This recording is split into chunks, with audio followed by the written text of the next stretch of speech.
Hey everyone, I am the TheChosenOneLegend here, as always joined by my co-host. Hi, I'm Kyle, also known as Fascurreyn. And welcome back to the BunchaJokahs podcast, where we talk Nintendo and gaming news from the past month. And considering it's the end of the year, surprising amount of random things Nintendo keep dropping. You know, now that they've got their Nintendo Today app, they're like, we don't need Direct, we're just going to talk about random shit at any time. So... Somehow we have updates and Game of the Year season game awards. There's quite a few bits. How have you been this month, Guy? Been good. Obviously doing a lot of game development. Actually been getting around to playing and completing some games. So it's been freezing cold, but other than that, been pretty good. Yeah, it's warm inside at least, and we're half shutting, so that works. I suppose we'll get on with the first segment of the podcast then, and there will be timestamps in the description below if you want to check out the different sections.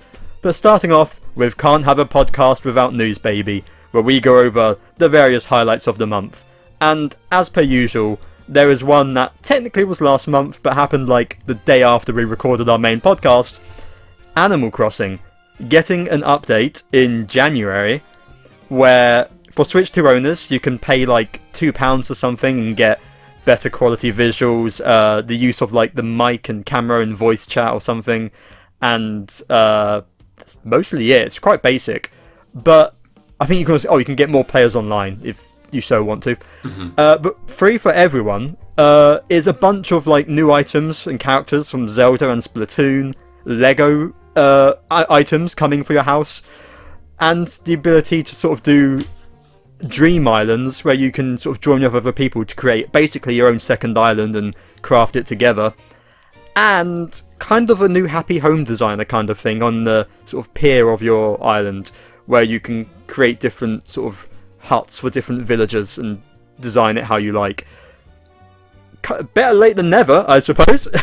Well, that's the thing, it's like it's nice that they're still doing updates, but you often do just look at it and go, yeah, this would have been nice if I was still playing it, but it's been so long, so good for the fans who are still with it.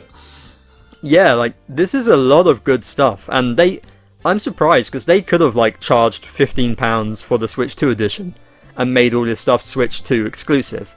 But it's nice that this is just a free update for everyone.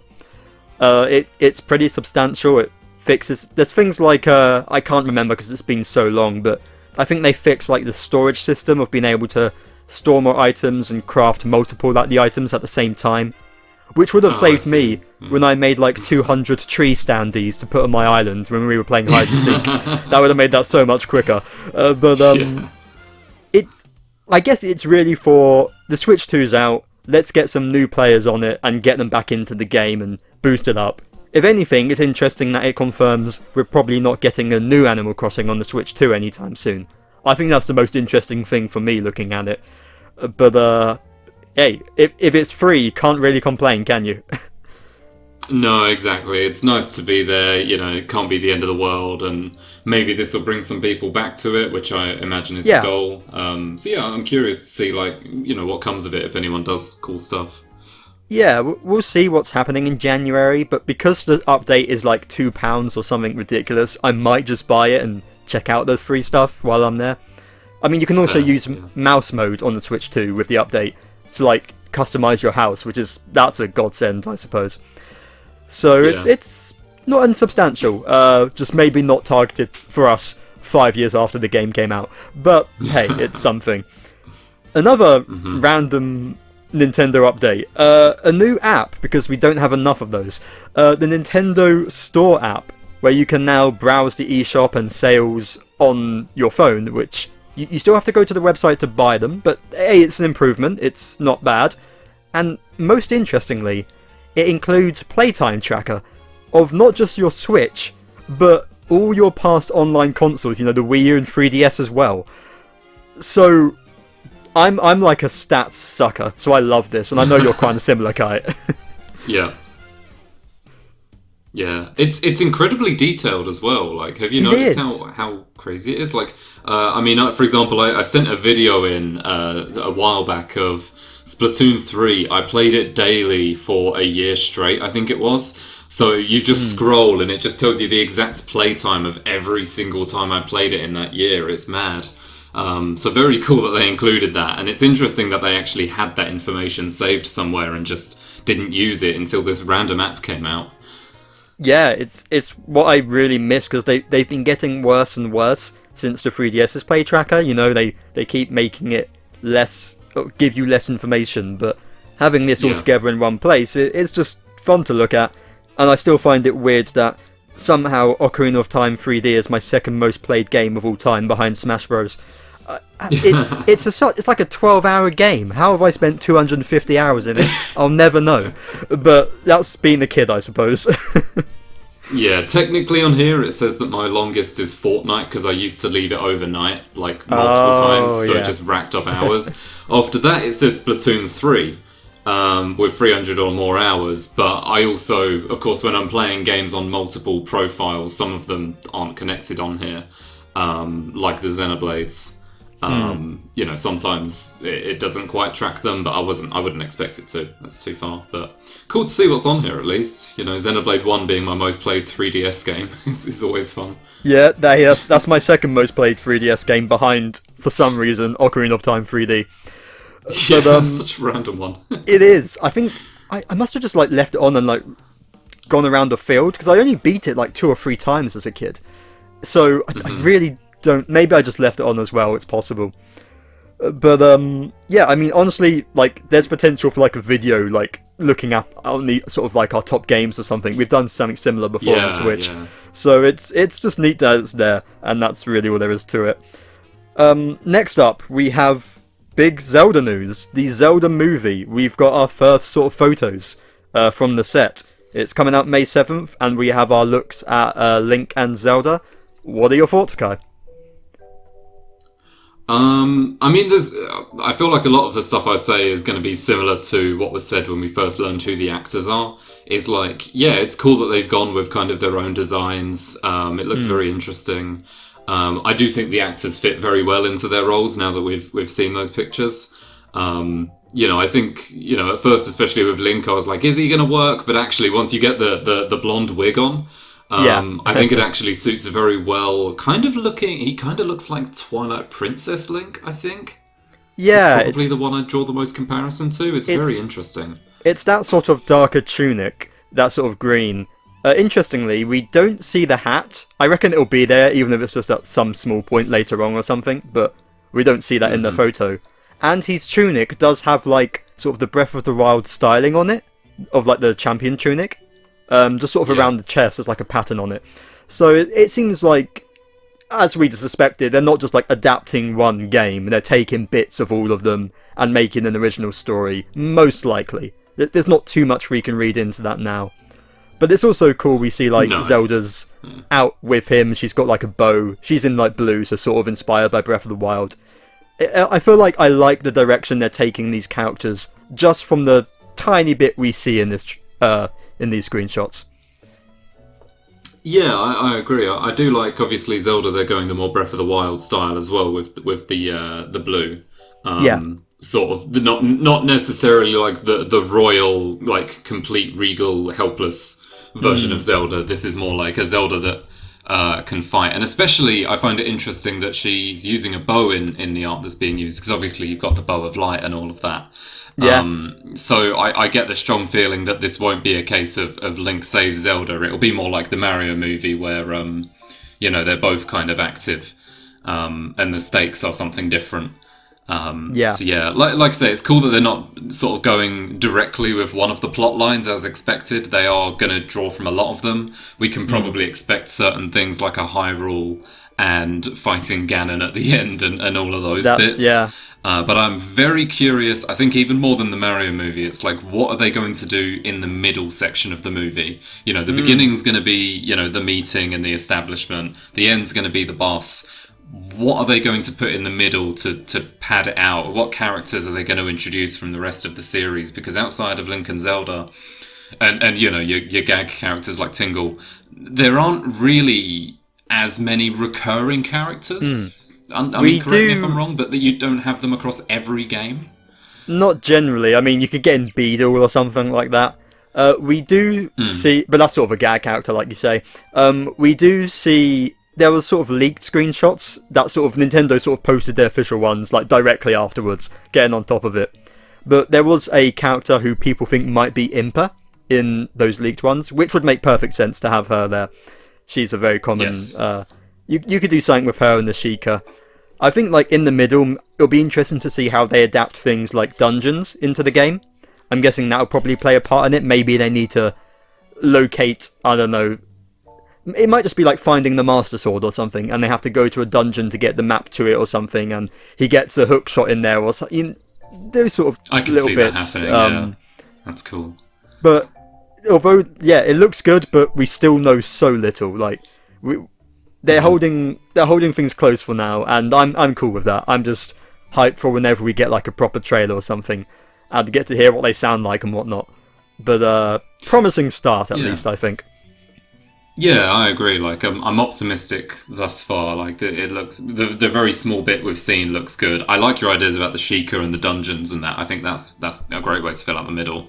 So yeah, I guess we'll see what happens. We've got plenty of time. Yeah, we'll definitely be talking about it the moment anything else comes out, and we've got like just a year and a half. So next year we'll be definitely getting updates. Until then.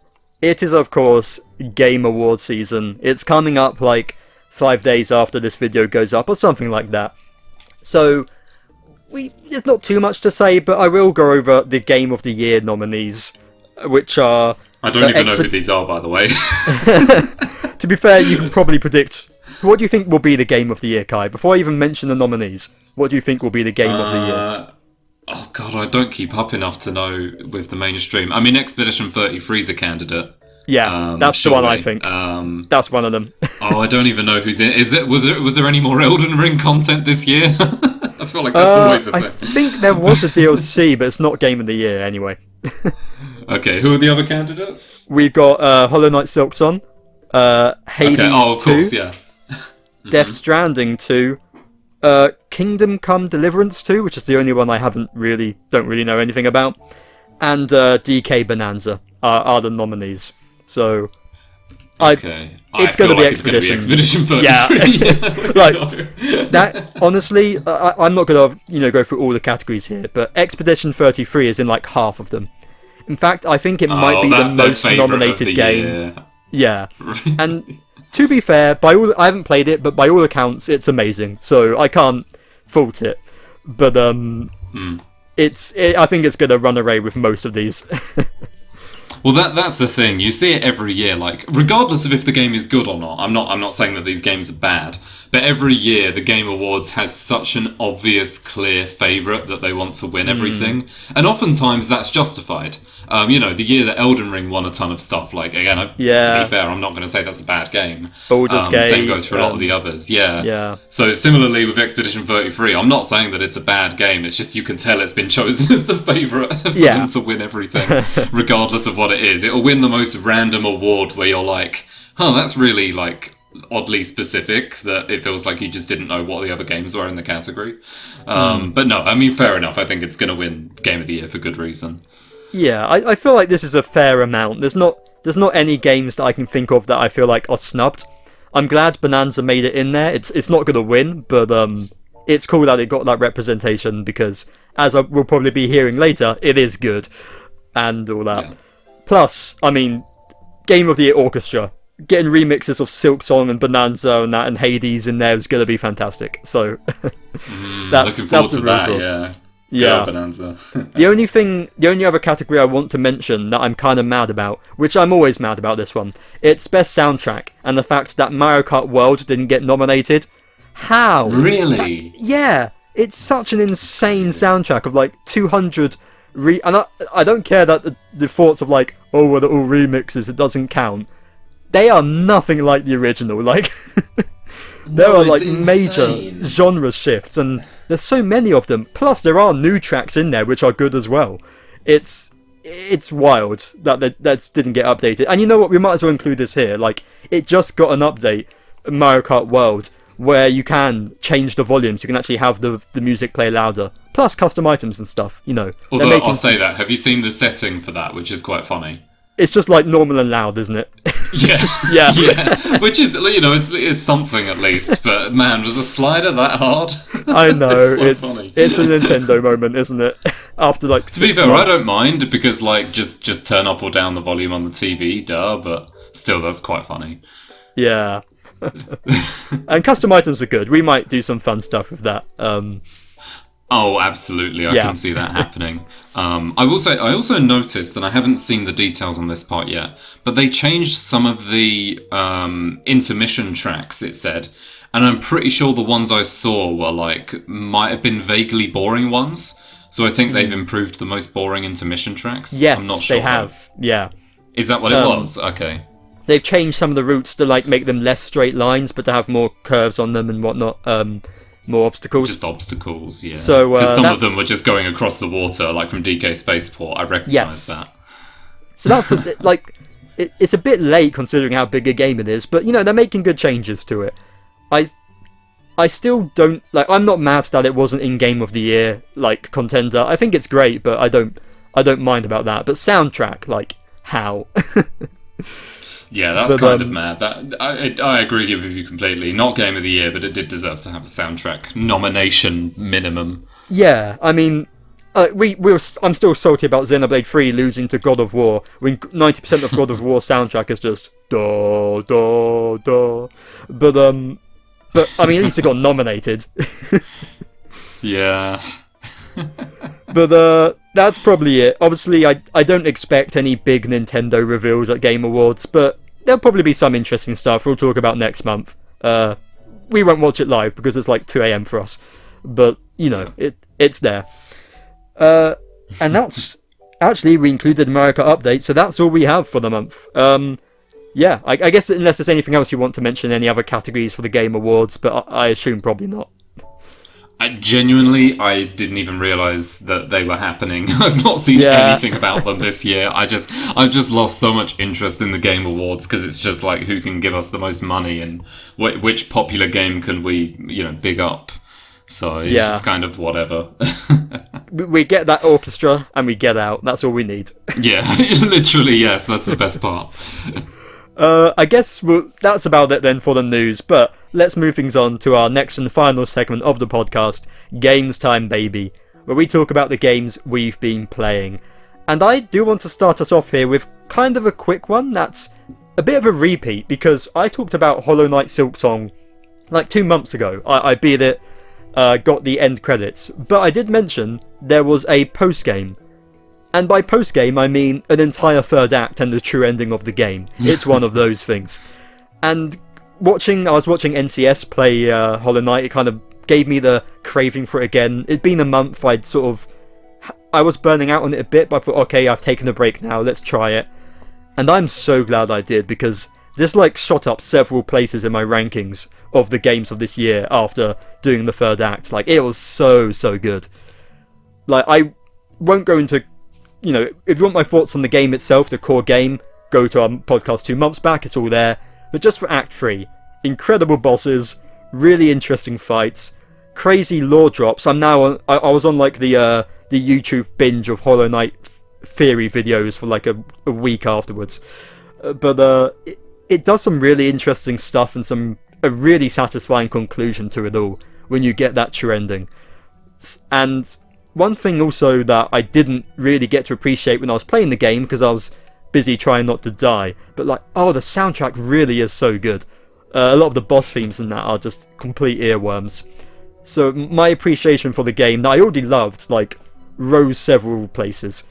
And so if you haven't got around to it, if you've played Act 2, ended it there and haven't done Act 3, take a break maybe, it's worth doing that. Look up a guide if you need to, because some of the shit to unlock Act 3 is really cryptic, but it's worth doing because Game of the Year contender right there. It's phenomenal.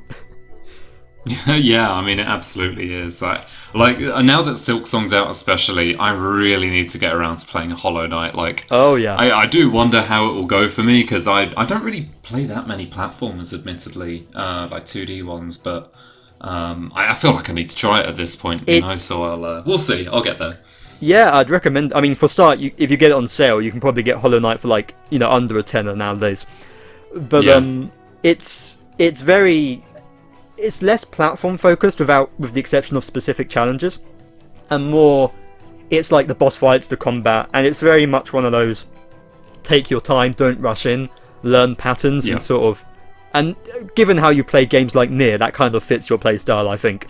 So yeah, hopefully. It's a genuinely like the best thing with Hollow Knight is like if you rush in and do things haphazardly or try to rush, you're going to die. You need to sort of hang back a little bit.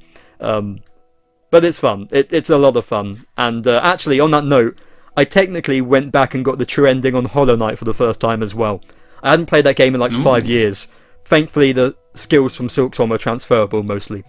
And I went back and I realised I was only like 2 hours away from getting that game's true ending.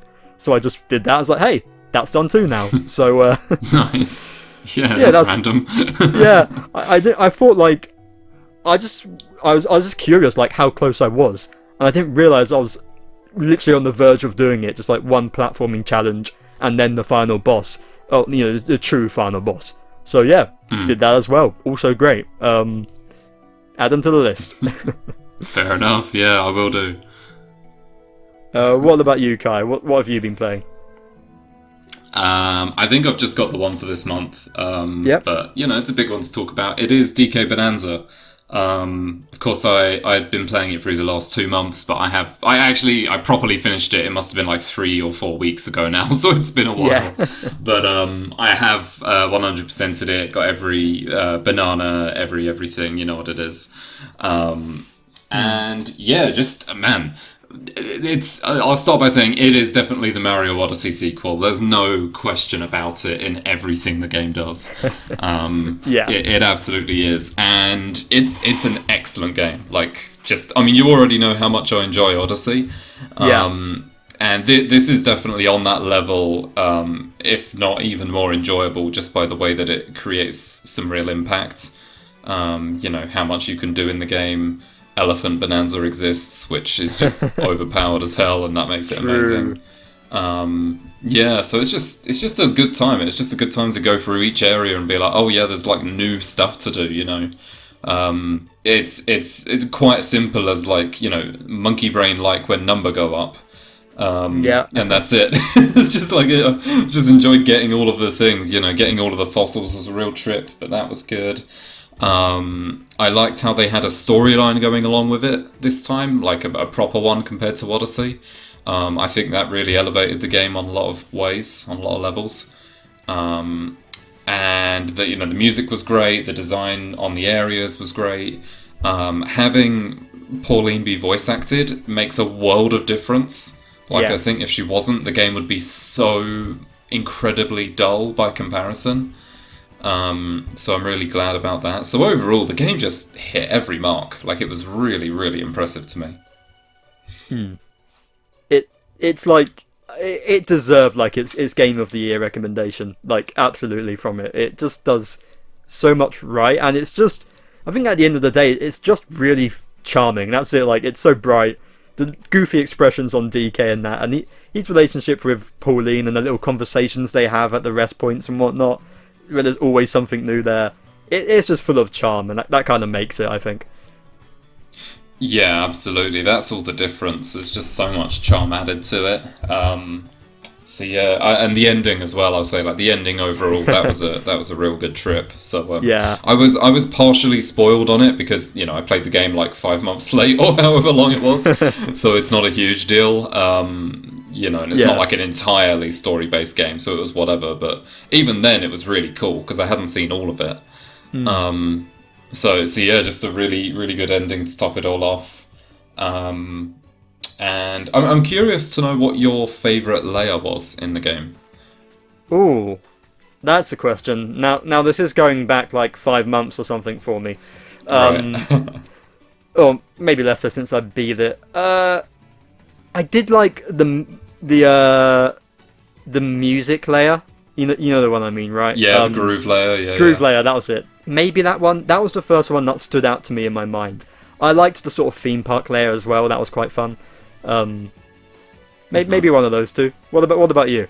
That's fair. I've got a weird answer for this. It's definitely a weird answer. I'm not going to sugarcoat it.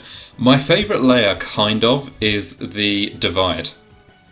Oh, interesting. And it's like one of the shortest ones, but when obviously you've just gone through the canyon layer after that point, after having done the boss, and after you do that boss, the scenery looks amazing, and then you drop down, and it's the music in the Divide as soon as it starts.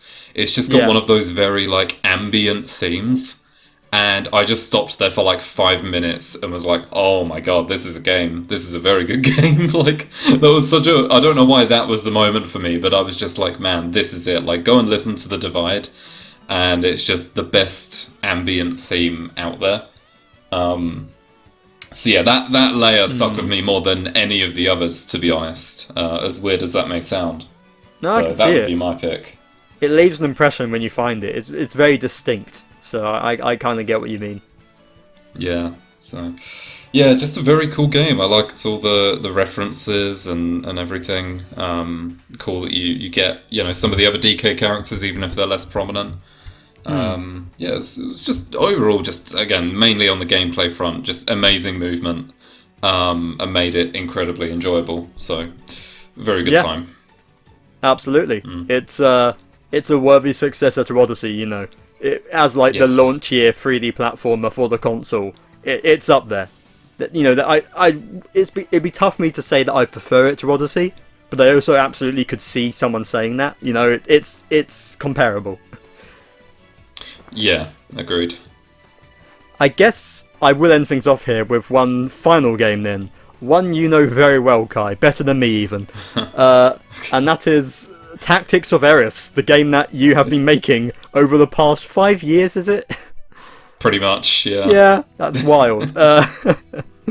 And I haven't technically beaten it yet. I am literally on like the second to last chapter. I will be beating it this week, but it feels better to do it now than leave it a month when I haven't played it for a month. So it's genuinely, and I'm not just saying this to suck up because you're here, literally the person who made it, but fun game. I had a really fun time with it. It has been pulling me away from playing Age of Imprisonment, not just because I feel like I need to reach the deadline and get it out there, but also because I just keep playing it and being like, oh, I was going to play for half an hour and I accidentally played for 2 hours. Oops, guess I'm not playing Zelda today. So, I mean, that's high praise. It's for those who don't know, because Kai's released it, it's just sort of a community thing within our community. It's got a lot of inside jokes in there. A lot of us are playable characters in the game and that. And it's a tactical RPG, sort of like your Fire Emblem kind of thing. And it's just been fun going through it. Just the same way that a game like Fire Emblem is fun. Of course, you're not going to reach the level of polish of a game made by teams of hundreds of, but it's remarkably comparable, all things considering. It plays well, the characters are fun, getting OP builds on characters is fun, and finding out what works and what doesn't. The story's been an interesting combination of inside jokes and that from the past 5 years, a nice little time capsule, with also original stuff that I'm still interested to see where it ends up, because where I'm at now is learnt some things, but definitely got some twists left to come, I'm sure. So all around, it's just been a fun way to spend a few months.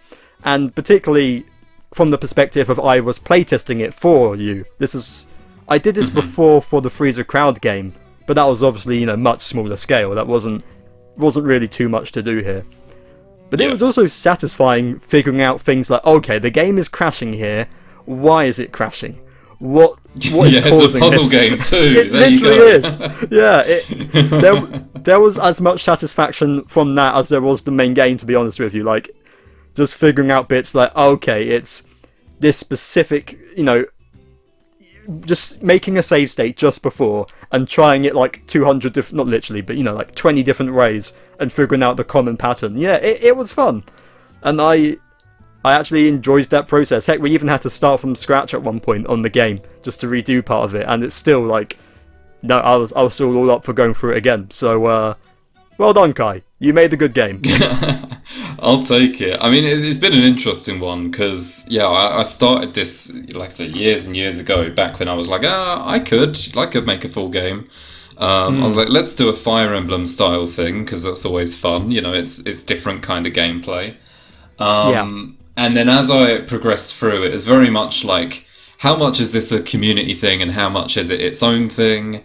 Am I doing this or am I doing that? And eventually I was just kind of like, this is a really long game and I'm not going to make a second one. So let's just throw everything into this. It's tried to become that every game where you've got, you know, you've got your core gameplay, you've got upgrades, you've got your skills, lots and lots of story that's a mix of like jokes, but also like its own original story going alongside it. You know, your mini games, you've got a ton of mini games in there on the side, fishing and whatnot, gambling. So I was very much just like, let's throw everything in and see what happens. So it's cool that it's kind of actually there now, because this has just been hanging over me this whole time of like something to work on. So it's cool that it's actually come to fruition. And to be quite frank, I'm amazed that we've got to a point where it is a playable game, because for a long time, even until like 6 months ago, I was looking at it going, I'm not actually, like, I hadn't playtested it to see if it was playable yet, because you had to sort of put together all of the puzzle pieces before you could even try that. Yeah. So for this first 4 years, I was making the game blindly, having no idea if it was even going to work or not. So I'm incredibly glad, above all else, that it actually works. So that's a good bit of news. Yeah, it came together, and like, I can't, obviously I'm not going to say anything, the game isn't even out yet when this comes up for like a week, but it continuously surprised me with scope. Like, wait, you're doing this? Like, I already knew there was a lot of shit put into this, but you still took me off guard with certain things you did in the game, and the fact you implemented these mechanics and these ideas. I was like, okay, that's interesting. So there's a lot of stuff in there. Yeah, a bit of everything. Why not?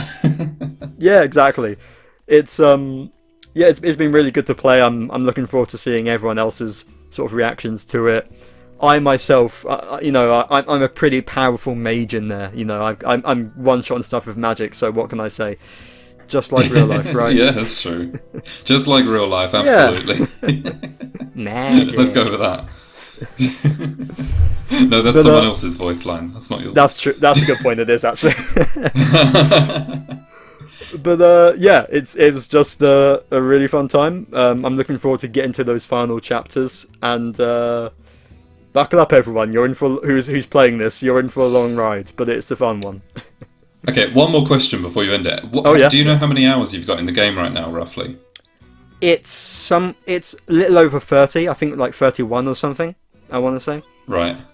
Which isn't too bad. And then you add on like the beginning of the game that obviously we skipped over in the playtest. We're looking at like a 35-hour game, maybe. Yeah, 35, 40 max, probably. Yeah. And I have been doing like all the side quests and that, which I guess you don't have to. It'd be recommended to keep everyone leveled, but like you could do it quicker, depending on your build. Plus the fact that I keep having to pause the game to like send you information and that, so it's, when you take that into account as well, it might be even shorter. But yeah, true. But yeah, it's been good. And also, like, how do every time that I say we're going to do a short podcast, it's really long, and when I say we've got loads of stuff to talk about, we're like just over 30 minutes. How does this even happen? There's nothing else you want to talk about, Kai? Nothing comes to mind, to be honest. I'm just thinking through it. I mean, I'll say I've been playing Inazuma 11 Victory Road, of course, so we'll get to that probably as the main thing next month, if I had to assume. And that's it.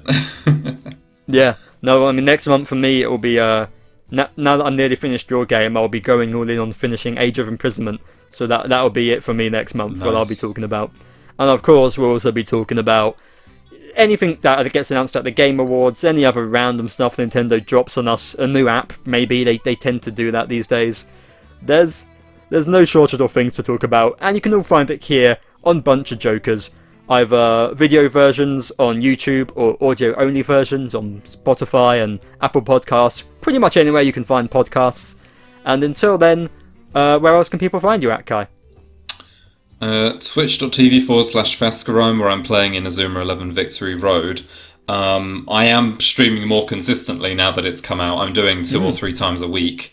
And also, if you are missing those but sort of want to see what's going on, I am now uploading on my YouTube every other day the highlights of those Inazuma 11 streams. So if you just want to watch the cut down versions, they will be on YouTube. Like I say, half-an-hour videos every other day. It takes quite a while to edit them, so it's something to check out maybe. Join us on the hunt to obtain deer. You'll get him. The gacha's not being kind, but we'll get him. We'll get there. There'll be links to those in the description below, as well as a link to my Twitch, twitch.tv/TheChosenOneLegend. Currently a little busy, but within the next few weeks I'll start up again streaming Ocarina of Time Randomizer, and a link to our friend Samm, who's also been very busy recently, but might end up making this thumbnail, we'll see. If not, he makes all the other graphic design work for our channel, the logo and whatnot, so thank you again, Samm.